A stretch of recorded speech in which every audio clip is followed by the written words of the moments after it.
Hello दोस्तों, नमस्कार। एक बार फिर से स्वागत है आपका मेरे यूट्यूब चैनल पे। आज हम एक और नए आईपीओ के बारे में डिस्कस करने जा रहे हैं जो कि रिसेंट नेक्स्ट वीक में ओपन होने जा रहा है। तो ये बहुत ही अट्रैक्टिव आईपीओ है, 350 करोड़ के लगभग का ये आईपीओ। इसका नाम है एरोफ्लेक्स इंडस्ट्री। बेसिकली एरोफ्लेक्स इंडस्ट्री जो है वो हॉर्स पाइप्स का काम करती है, हॉर्स पाइप बनाती है और स्टेनलेस स्टील के हॉर्स पाइप होते हैं इसके मोस्टली। उसका इसका मेन काम है। और तरह तरह के हॉर्स पाइप हैं, इंडस्ट्रियल हॉर्स पाइप। और इसका जो सबसे बड़ा फैक्ट्री है वो बॉम्बे में है।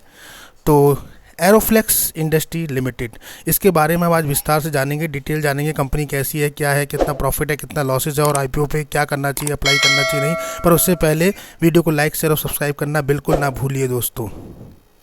अब बात करते हैं कंपनी के डिटेल डिस्कशन की। कंपनी क्या करती है, तो ये कंपनी एरोफ्लेक्स इनकॉर्पोरेट हुई थी 1993 में। Aeroflex industry limited, previously known as Siyog international private limited, manufacturing and supplier environment friendly material flexible flow solution product.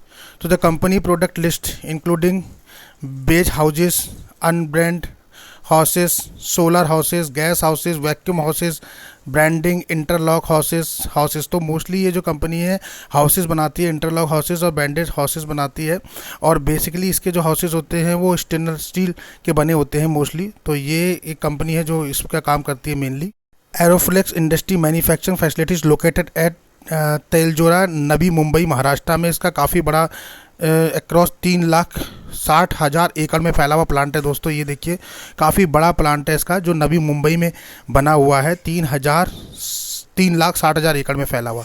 तो Aeroflex industry limited ISO 9000-2015 company certify है बाय TBS नोडे जर्मनी।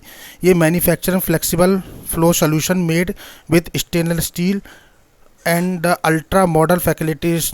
तो जर नवी मुंबई में बनाते हैं ये मोस्टली। कंपनी की एम की बात करें तो Aeroflex uses state of the art technology to deliver high quality product that meet the customer requirements, right? They are offering for leading manufacturer of material fabric flow solution made the stainless steel in the organized sector of India. They are the stable and reputed brand on the flexible horses in almost all industry developed countries of the world. They currently export more than 80 countries. They are the strong customer profile of multinational and reputed domestic brands in India in all industry segment.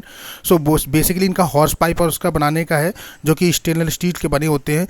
Due to this capacity to handling high temperature shocks and vibration, stainless steel hoses are fast taking over the use of rubber and other types of horses across all the industry segment.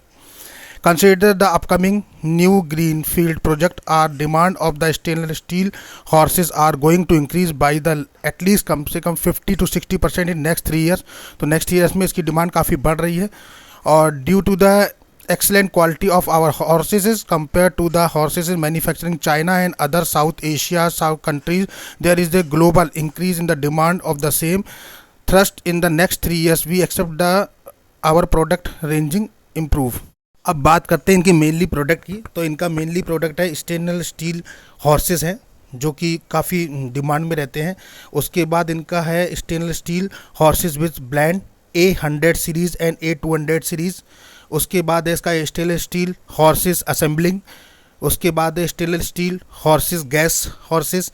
ये gas pipeline में जो लगते हैं या घरेलू gas पे भी आपने देखे होंगे हॉर्सेस पाइप जो लगते हैं स्टेनलेस स्टील के, वो है इनके। उसके अलावा सोलर हॉर्सेस का इनका काम है, फिटिंग एंड कनेक्शन का इनका काम है, इंटरलॉक हाउसिंग A100 A1200 का काम है, हाई प्रेशर हाउसेस ये भी ये बनाते हैं। तो बेसिकली यही है इनका मेन काम।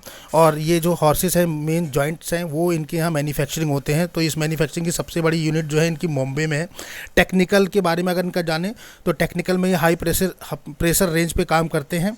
और उसके अलावा फ्लो वैलिडिटी है, मेटल हाउस टेक्नोलॉजी है, टेम्परेचर करेक्शन फैसिलिटी है, इंस्टॉलेशन है।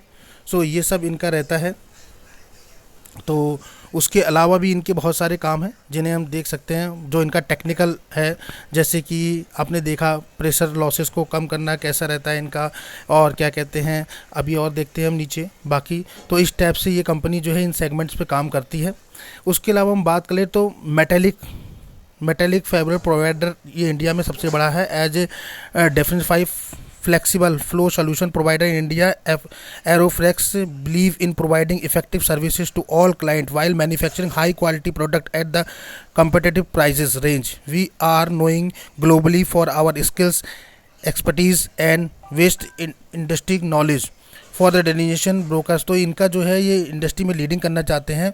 As a know over the year they are working with many domestic and international companies across various industry sector। To give your overview, to date they are working to 130 plus project, delivered 240 plus product and working with 100 plus designing। तो 244 product है इनके पास, 136 product को successfully deliver करा है और 100 से ज़्यादा इनके पास डिज़ाइन है इस समय अवेलेबल। तो ये इनका है। अगर इनके क्लाइंट बेस की बात करें तो power to client, PX client, Pidilite जैसे बड़े बड़े नाम इनके साथ जुड़े हुए हैं। NFX करके है, KSS करके है, KLSS करके है, क्लॉस्कर करके इनके साथ जुड़ा है। कृषको फर्टिलाइजर लिमिटेड है। इंडियन ऑयल जैसी बड़ी कंपनी इनके साथ इनके क्लाइंट हैं। दिव्योन, गंधार, CLC श्रीराम इनके साथ है। BHEL है, GE इनके साथ है। टाटा इनके साथ ग्रुप जुड़ा हुआ है इनके क्लाइंट के। जय बालाजी ग्रुप इनके साथ है। कॉन्टिनेंटल कार्बन इनके साथ है। भारत इलेक्ट्रॉनिक्स इतनी बड़ी कंपनी, वो इनके क्लाइंट हैं। एंडलेट फर्टिलाइज़र है, बंगाल एनर्जी है। इस टाइप से बहुत सारे क्लाइंट्स हैं इनके। ABS है, एयर प्रोडक्शन है और वर्लपूल स्टील है। तो काफ़ी है इनके। बात करते हैं टेक्निकल्स में, तो मेटल हाउसिंग का इनका काम है। सिलेक्शन ऑफ हाउसिंग है। टेम्परेचर करेक्शन फैक्टर इन पे काम है। इंस्टॉलेशन का इनका काम है। फ्लो वोकेलिटी का है। मॉडल्स ऑफ मूवमेंट्स का है और हाई हॉर्सेस लेंथ जो बनते हैं वो इनका काम है। तो ये सारे काम इनके हैं। अगर इनके प्रोडक्ट के हमने सेगमेंट जाने तो हम पहले भी जान चुके हैं। स्टील हाउसेस का काम है। Stainless steel house and band का इनका काम है। स्टेनलेस स्टील के जो बने हुए हाउस असेंबलिंग होते हैं वो है। गैस हाउसिंग है, जो बड़ी बड़ी लाइंस में गैस पाइपलाइन में यूज़ होते हैं वो है। सोलर पाइपलाइन में जो हाउसेस यूज़ होते हैं वो इनके यहाँ मैन्युफैक्चरिंग होते हैं। फिटिंग एंड करेक्शन भी इनके यहाँ है। इंटरलॉकिंग हाउसिंग का जो होता है वो भी इनके यहाँ। हाई प्रेशर हाउसेस जो बनाए जाते हैं वो भी इनके यहाँ है। तो काफ़ी कुछ है। अब बात करते हैं IPO की, कि IPO कब आ रहा है और क्या क्या डिटेल है उसकी। तो दोस्तों IPO ओपन होने जा रहा है 22 तारीख को, 22 अगस्त ट्यूसडे को ये IPO ओपन होगा दोस्तों। IPO क्लोज होगा 24 अगस्त को।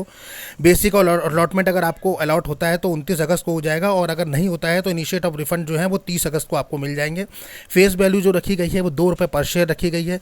प्राइस बैंड की बात करें तो ₹102 से ₹108 का शेयर रखा गया है। 130 शेयर का लॉट आपको मिलेगा। और अगर वहीं बात करें फ्रेश इशू की तो कंपनी ने 162 करोड़ का फ्रेश इशू होया गया है। 351 करोड़ का ये टोटल IPO है, जिसमें 162 करोड़ फ्रेश इशू है, बाकी सब ऑफर फॉर सेल में जाएगा। उसके अलावा बात करें तो लिस्टिंग जो होगी वो इसकी 1 फरवरी को होगी, 1 सितंबर को होगी, फ्राइडे के दिन। तो 1 सितंबर को उसकी लिस्टिंग है और आपके डीमेट में जो शेयर्स हैं वो 31 अगस्त तक आ जाएंगे। अगर हम कट ऑफ टाइम की बात करें कि लास्ट आपको कब तक अप्लाई करने का टाइम मिल रहा है तो वो 24 अगस्त तक आपको टाइम मिल रहा है, शाम 5 बजे तक का। तो 24 अगस्त शाम 5 बजे से पहले आपको इसे अप्लाई करना है। NSE और BSE दोनों पे लिस्टेड होगा। अब बात करें लॉट साइज़ की तो रिटेल कैटेगरी में एक लॉट में 130 शेयर आपको मिलेंगे, जो 14,040 रुपये का लॉट होगा। और तो 14,040 रुपये का लॉट है। उसके अलावा मैक्सिमम में 14 लॉट भी रिटेल में है, 1,96,000 का। अब बात करते हैं रिजर्वेशन की तो QIB के लिए जो पोर्शन रखा गया है वो 50% रखा गया है। HNI के लिए 15% रखा गया है और रिटेल कैटेगरी के 35% है। तो ये एक अच्छी बात है कि यहाँ भी रिटेल कैटेगरी के 35% का कोटा मिल रहा है। तो QIB 50, HNI 15 और रिटेल कैटेगरी के लिए 50%, 30%। अब बात करते हैं IPO की प्रमोटर के होल्डिंग कितनी रह जाएगी। तो प्री इश्यूएंस जो है शेयर होल्डिंग 91% है अभी, तो वो डाइल्यूट हो जाएगी तकरीबन 8 से 10%, 8 से 9% के बीच डाइल्यूट हो जाएगी। अब बात करते हैं कंपनी फाइनेंशियल की, फाइनेंशियल पे कैसे स्ट्रांग है कंपनी। तो हम लास्ट 4 साल की परफॉर्मेंस रिव्यू करते हैं। तो एसेट की अगर बात करें तो 2020 में एसेट जो थे 1 करोड़ 57 लाख थे, वहीं बढ़ के 2021 में 161 हो गए।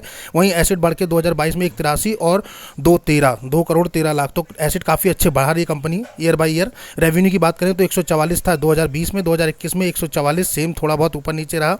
2022 में 202 करोड़ 40 लाख और 270 लाख के लगभग जो है वो 2023 में रह गया। तो 240 करोड़ के लगभग 2022 में। तो इसका मतलब रेवेन्यू पे भी अच्छा फोकस कंपनी कर रही है। प्रॉफिट आफ्टर टैक्स की बात करें तो 4 करोड़ था 2020 में, 4 करोड़ 70 लाख के लगभग। उसके बाद 6 करोड़ प्रॉफिट करा, उसके बाद 27 करोड़ का प्रॉफिट करा 2022 में, और 2023 की बात करें तो 30 करोड़ का। यानी प्रॉफिट के मामले में भी company year by year growth दिखा रही है, रेवेन्यू में भी ग्रोथ दिखा रही है, एसेट में भी ग्रोथ दिखा रही है। अभी नेटवर्थ की बात करें तो नेटवर्थ में भी ग्रोथ है काफ़ी अच्छा, 52 करोड़ का लगभग ग्रोथ था 2020 में, 2021 में 58 हो गया, 2022 में 86 हो गया, और 2023 में 114 करोड़ के लगभग का नेटवर्थ का ग्रोथ रहा। तो काफ़ी अच्छा परफॉर्म कर रही है अगर 4 साल के चार्ट को हम देखेते हैं तो। वहीं बात करते हैं रेवेन्यूज़ और सरप्लस की, तो वो हमें अभी कुछ दिखाई नहीं दे रहा है इसमें, तो ये ब्लैंक है, यहाँ कोई अपडेट नहीं है। अब बात करते हैं बोरिंग की, कर्जा कितना है कंपनी पे। तो 2020 की बात करें तो 63 करोड़ का कर्जा था, 63.46। उसके बाद 53 करोड़ का कर्जा हुआ है, यानी डिक्रीज़ करा है। उसके बाद 39 करोड़ का कर्जा हुआ है, और अभी लास्ट में 45 का कर दिया। तो थोड़ा सा कर्जा लास्ट का बढ़ा है, लेकिन अभी अच्छा है कुल मिला के। वही बात करते हैं कि परफॉर्मेंस इंडिकेटर क्या दिखा रहा है। तो ROCE जो है, रिटर्न ऑफ इक्विटी जो है 26.43 यानी 26.43, काफ़ी अच्छा है। ROCE है 31.91, डेप्ट टू इक्विटी है 0.39, तो काफ़ी अच्छा दिखा रहा है कि डेप्ट टू इक्विटी 1 से अगर नीचे है तो काफ़ी अच्छी मानी जाती है। वहीं ROC और ROE अगर 15 से ऊपर है तो काफ़ी अच्छा है। अब बात करते हैं ऑब्जेक्टिव ऑफ इशू की। तो ऑब्जेक्टिव ऑफ इशू में full of part payment and repayment करना है कंपनी को, आउटस्टैंडिंग बोरिंग्स का अपने। उसके बाद फंडिंग वर्किंग कैपिटल रिक्वायरमेंट है कंपनी को, और जनरल कॉर्पोरेट पर्पस के लिए कंपनी को चाहिए। तो इन्हीं 3 के लिए मेन चाहिए कंपनी को। अभी जो उसने ऑब्जेक्टिव ऑफ इशू निकाला है वो इन्हीं 3 के लिए चाहिए, जहां वो अपना रीपेमेंट करेगी और बोरिंग्स को कम करेगी। तो दोस्तों ओवरऑल जो है कंपनी का IPO तो काफ़ी अच्छा लग रहा है। देखते हैं अभी आगे कैसे रिस्पॉन्स आता है। अब एक बार ग्रे मार्केट प्रीमियम की बात करते हैं कि ग्रे मार्केट में क्या डिमांड है, तो उसके बारे में बात करते हैं। ग्रे मार्केट में डिमांड जो है वो काफ़ी अच्छी है, अभी 18.52% का रिटर्न दिखा रहा है दोस्तों। 108 का शेयर प्राइस है और 20 रुपये GMP चल रही है, तो तकरीबन जो है 18% का प्रॉफिट दिखा रहा है यहाँ। अगर फायर रेटिंग की बात करें तो 5 आउट ऑफ 3 है इस समय, तो वो भी काफ़ी अच्छी है, बहुत बुरी भी नहीं कह सकते, क्योंकि अभी तो टाइम है, 22 अगस्त को खुलेगा IPO, तब तक अप डाउन चलती रहेंगी इसकी GMP।